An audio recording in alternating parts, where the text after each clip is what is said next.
नमस्कार दोस्तों, क्यों मनाते हैं हम नाग पंचमी का पर्व? इसके शास्त्रीय और वैज्ञानिक कारण क्या हैं? पहला शास्त्रीय कारण, महाभारत के आदि पर्व में यह कथा उल्लिखित है।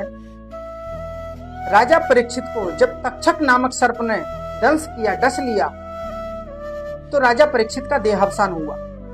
देहावसान होने के पश्चात राजा परीक्षित के जो पुत्र थे जन्मेजय, उन्होंने यह प्रण किया कि जितने भी सर्प हैं उन सभी सर्पों को मैं एक यज्ञ के माध्यम से उसमें आहुति दूंगा, जिससे सभी सर्प समाप्त हो जाएंगे। तो उन्होंने जब यज्ञ प्रारंभ किया तो पृथ्वी पर जितने सर्प थे उस यज्ञ में आकर के गिरने लगे, जलने लगे उस अग्नि में।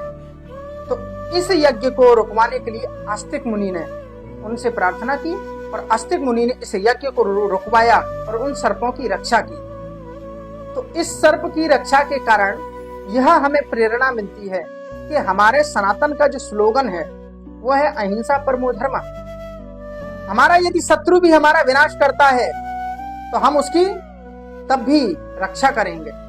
अहिंसा परमो धर्म स्लोगन को लेकर के आस्तिक मुनि ने भले ही उस तक्षक नामक सर्प ने उसके पिता को दंश किया हो और उनका देहावसान किया हो, लेकिन आस्तिक मुनि ने उस सर्प यज्ञ को रुकवाया और अहिंसा परमो धर्म जो सनातन संस्कृति का स्लोगन है उसको सर्वोत्कृष्ट माना।